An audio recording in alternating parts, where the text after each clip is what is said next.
Well, due to my condition, I decided just to give you guys two reviews today. If you guys can tell, I'm still a little bit sick, but that doesn't stop me to do what I like to do, review a lot of wrestling shows that's been going on. But the first one we're going to do is the Masahiro Takanashi Produce Show. It's been uploaded on the Got to Move YouTube site. If you guys are familiarized with Masahiro Takanashi, he is a wrestling veteran from Japan, and he's mostly been appearing in promotions like DDT, Got to Move, Choco Pro. He has done work in Thailand, and recently he just came back from. He is in Singapore doing some shows there too. So he has some interesting bookings that he put on this particular event that's been produced by him. And the second one is we go into day 6 of New Japan Pro Wrestling's World Tag League and Super Junior Tag League. So we still haven't determined who will be most likely to win, but I will determine to find out who most likely could get there. And of course, we cannot forget some news updates to keep up what's been going on in the world of pro wrestling. So let's get ready for another episode of Deleted Wrestle Zone.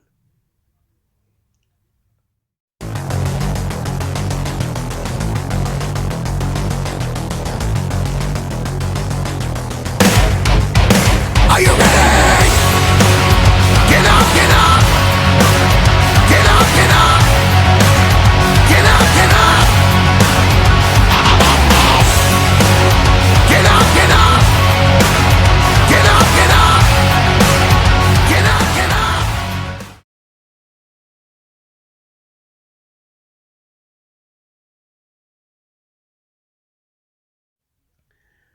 Welcome everybody to Deleted Wrestle Zone, all things that is pro wrestling with AEW, NXT, New Japan Pro Wrestling, Impact Wrestling, the National Wrestling Alliance, various promotions, wrestlers, matches, and championships. I am your host, Gerard here. So, let's begin with the Masahiro Takanashi Produce Show that took place on the 22nd, which was taped on that very same day on November, but recently it was been uploaded on the Got to Move Choco Pro YouTube site, so that basically you guys can watch there. It opened up with a tag team match. We have Gota Ihashi teaming up with this guy, for hopefully I pronounce it right, Shinsetsu Gomi Niguin, with Miyako Haru, members of the Uma Army. They take on the veteran and Met leader of Colors, Saki, and Yasu Urano, along with his friend Kudo. Now, the moment this match began, of course, um, Gumi and Ihashi attack right away, went straight forward to Saki and Yasu just to start the day, but many moments have changed. However, in this particular match, it was Gota Ihashi who dropped the ball on this particular match, allowing himself to be pinned by none other than what's his name, by Saki, with the knee drop. After she applied a knee drop onto him, and boom, it was over right from there. But however, um, Miyako and Gumi are not happy with the result, so they decide to give Hashi a beatdown. But Kudo, for some odd reason, decided to give him a little helping hand. Goto felt like, disrespected that he didn't ask for it, but Kudo kicked him in the head just to show him enough with that crap. So who knows what they said, since there was no English translation. And if I know Balanaki was still there, he would have given us the perfect answer. Now, our next match is a mixed gauntlet tag team match. Now, this is, as you know, more of the guy and girl teaming up. There's teams will be in and out. So our first team, the first match, was Shin Suzuki and Shiko Shikawa taking on Lee Yone Yamakua and Shon Shiru. Now, I don't know who Lee is. I would have assumed it would have been Sayuri to be there, but no, for some odd reason she wasn't booked. It's been a while there, but it was a pretty good match. But it was, of course, Chonchito who picked up the victory in this match for his team. So it was very impressive. So, but their next opponent in the gauntlet, it was the veteran Cherry and gorgeous Matsuno. You probably can guess this was a very interesting thing because Cherry is an excellent judo expert. If you guys know this, that will be helpful. But however, that did not go well. Lee was able to get Matsuno in his schoolboy, and 1, 2, 3, she picked up the win for herself and Chon. But their next opponent is Mochi Natsumi and Hoshi Tango. Now, this was a very tough team. Now, if you guys aren't familiar with Mochi Matsumi, she's a member of Prominence. Hoshi Tango, Argentinian, who lives in Japan, who served his time as a sumo wrestler, has made appearances as a wrestler. This was a tough challenge, but however, it was of course Hoshi Tango with a big bomb to onto Chon. 1, 2, 3. They continue on. Their next opponents is Isami Kodaka, the founder of Pro Wrestling Bizarre, and Emi Sakura W. Now, this is not actually real Emi Sakura. She is still here in the States. This is someone who impersonates her. I thought it was a very interesting match on this one, but Emi Sakura W was able to roll up Mochi Natsumi to pick up the win. But their next opponents, it's Brahman Kai and Saki. This was a very interesting team because I seen Saki. She is deadly in the ring all the time. As for Brahman Kai, well, we know he's into the hardcore stuff, but it was Saki with the pinfall on Emi Sakura W that allowed her to continue on. But their final opponents, it's Miyamoto and Ram Kaicho. Now, I wouldn't be surprised if Ram Kaicho brought the ectoplasma in order to win, but no, it did not happen. It was, of course, Miku Miyamoto who picked up the win by applying the triangle lancer onto Brahman, and that forced him to tap out, giving him and Ram Kaicho the win. So the winners of the gauntlet match is Miyamoto and Ram Kaicho. So it was over from there. Took me a while to keep up with everybody in that match. Now, this next one, I wasn't sure if this is a match. This is a guy, I forgot his guy's name. His name is DJ something. He made a couple appearances in Choco Pro. He takes on Minoru Fujita. But this one, DJ, he's a very odd particular wrestler. You know, the last time I saw him, he was still upset that they tried to ruin his night when he was having dinner inside the Chocolate Square. But this match ended in no contest because I don't know where they were going with this one. But the next match was the one I was looking forward to. It is Mei Shiruga versus Mao. Now, this is a very interesting match because, you know, Mao is a tall-ass dude. Mei Shiruga, she's maybe short, but don't let the shortness fool anybody. You know Mei Shiruga likes to play dirty. You know she likes to do that. Mao, he's more dangerous than Mei Shiruga, but that doesn't stop her from picking up the win. But it took only a German suplex for Mao to pick up the win against Mei Shiruga, and you can tell Mei Shiruga's not happy with the loss. I'm sure she'll get her revenge against him. I just don't know when will that happen. Next up, we got 6-man tag team action. We got Antonio Honda, Mizuki Wadaze, and Chris Brooks taking on Soma Takoa, Shigehiro Iri, and Kisuke Ishii. I thought this match was hard-hitting, but however, you know certain moments the match will be stopped thanks to Antonio Honda when he throws in his little comedy routine. That kind of sets into the whole story with him. But sooner or later, that was going to end bad. Until, of course, it was a big lariat by Iri to Antonio Honda that allowed him to pick up the win. So I figured it was going to end that way. Now our main event is Masahiro Takanashi taking on Daisuke Sekimoto. This was a very interesting match, very hard-hitting. There was a lot of submission taking place in this particular match, but it was Sekimoto with a leg submission, kind of like what Despy does, the dose, you know, where he has the leg bent. He was able to use that maneuver onto Masa in order for him to tap out. I thought it was a pretty good match. I can't even believe that Masahiro Takanashi lost his own produce show. Ain't that a B? But it is what it is. The winner is the winner. So hopefully there'll be more produced shows like this from him, but don't know when that will happen. So I think that's pretty much it with this particular one. Let's move on with New Japan Pro Wrestling.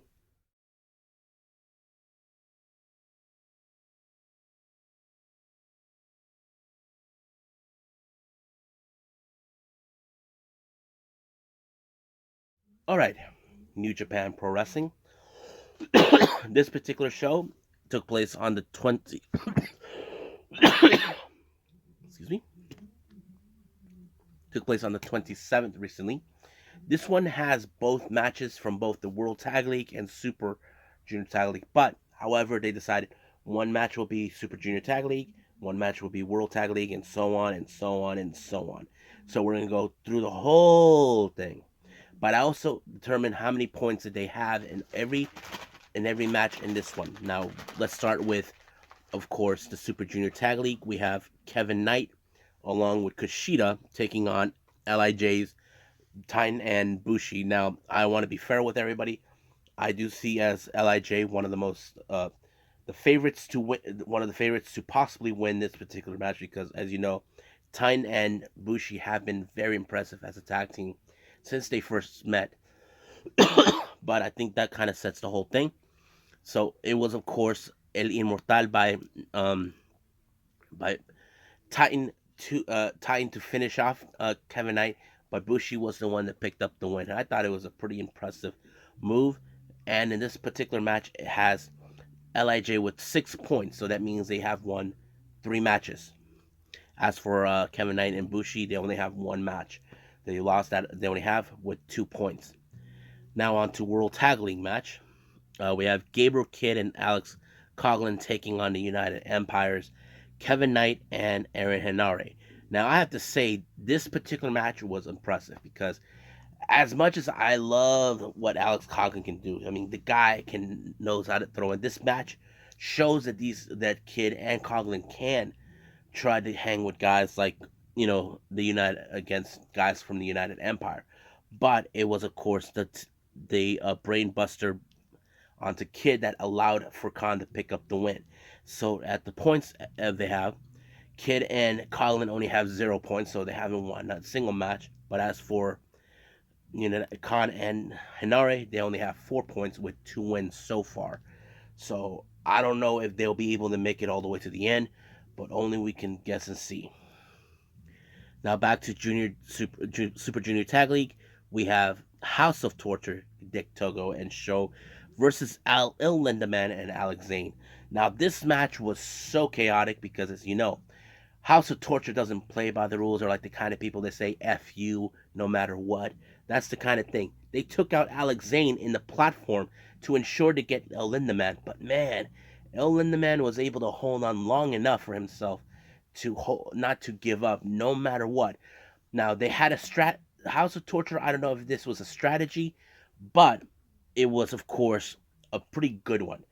And I like to say El Lindaman and Alex Zane are one of those teams I could definitely see they could possibly win it to the finals. But it was, of course, the way this ended, it was the German suplex by El Lindaman to Dick Togo that allowed him to. And even Alex Zane was surprised that they managed to stay this long. So basically, they only have 3 wins in this particular match. As for House of Torture, settle. Basically, no points. Now back to World Tag League. We have Suzuki-gun, Lance Archer, and the King, Minoru Suzuki, taking on Aussie Open, Fletcher, and Mark Davis. I have to say, I like the combination on this one where, of course, you got Mark Davis and Lance Archer. 2 huge behemoth guys that you know they're going to stomp you. That's the kind of dynamic I do like. But the real question is, who's going to be the one laying on their back? That's always the obvious question. But what I did like is Kyle Fletcher showed no fear to Minoru Suzuki despite of his reputation. That's one thing. You know Minoru Suzuki, he expects you to hit him hard. But if you can't, you're going to get your face stomped. So that it sheds it. But it was very impressive. I think this is one of the good matches of the night. But however, it was Minoru Suzuki that ended up on the wrong side of the Coriolis, allowing for Aussie Open to pick up the next points. They currently, right now, has 6 points with 3 wins. As for Suzuki-gun, only 2 wins with 4 points.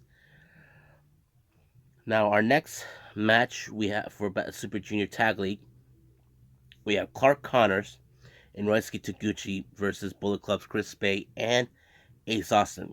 This match was awesome. I did like how, I wouldn't, you see, having Taguchi, he's not an easy person to get along with, try to be tag teams, but Clark Connors seems to hit it off with him very, very well. And I think that's what makes him so great. But what I did like is, of course, someone posted this that Chris Bay got the wrong caliber bullet to take out a rhino, and it's true. I mean, uh, Clark Connors is dubbed the Wild Rhino, and he pounds Chris Bay like wow. I have to say that was a great moment. But however, it was of course a combination of the art of finesse and the fold that sealed the deal for them to pin Taguchi and 1, 2, 3.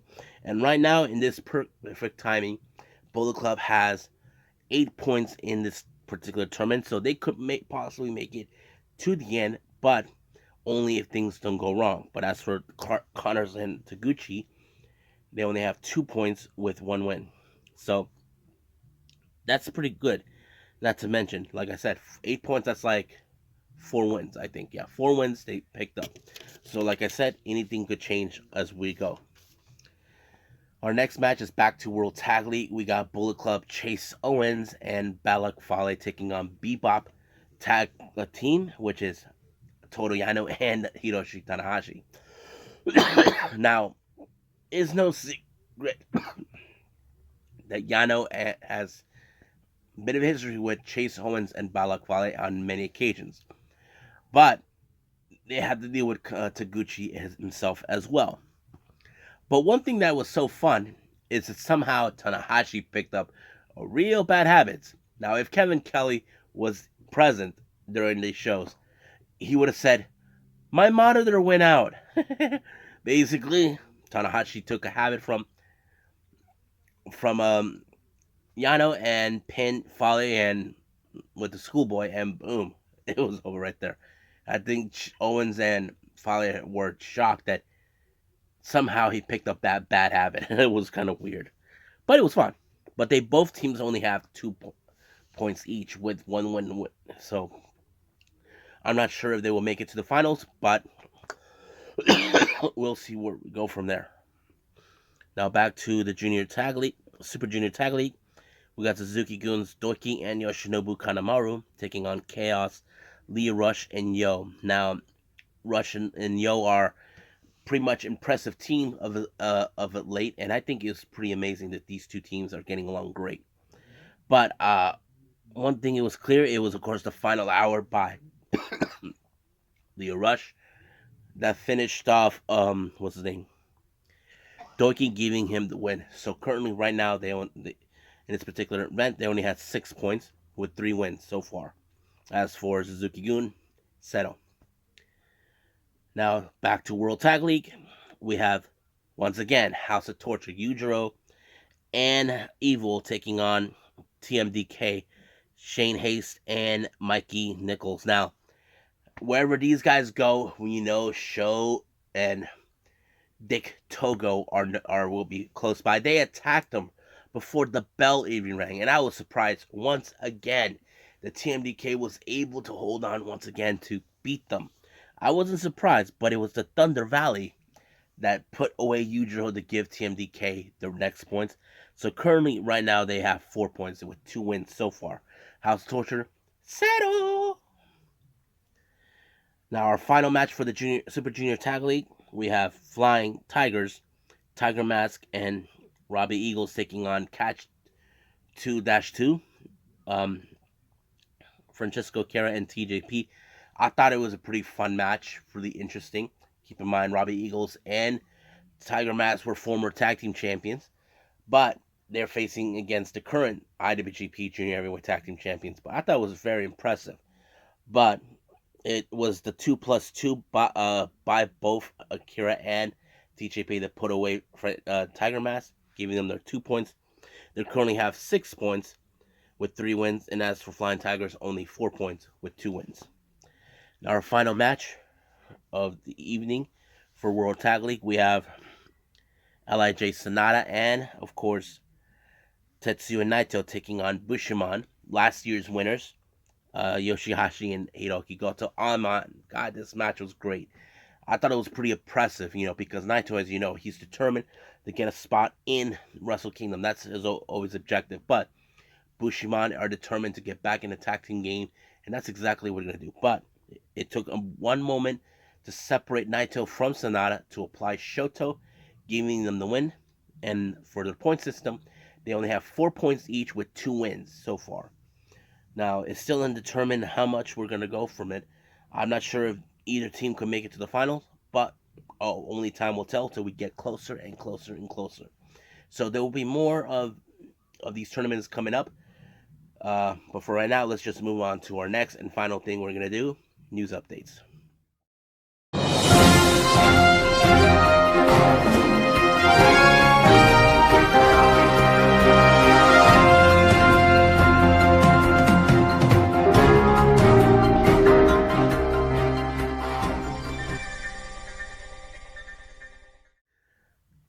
All right, our news updates. So this is what we got.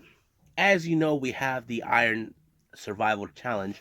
I mentioned before that Molly Holly will be helping Shawn Michaels to pick competitors involved in this one. Turns out that she won't be the only one involved. It's been announced for Alundra Blaze, also known as Medusa. She'll be participating to help out fighting competitors for this particular challenge. I think it's going to be interesting to find out who is worthy to be part of this. I know they're trying. Every women in the women's division are trying to give out a good impression, so that is something we can definitely look for.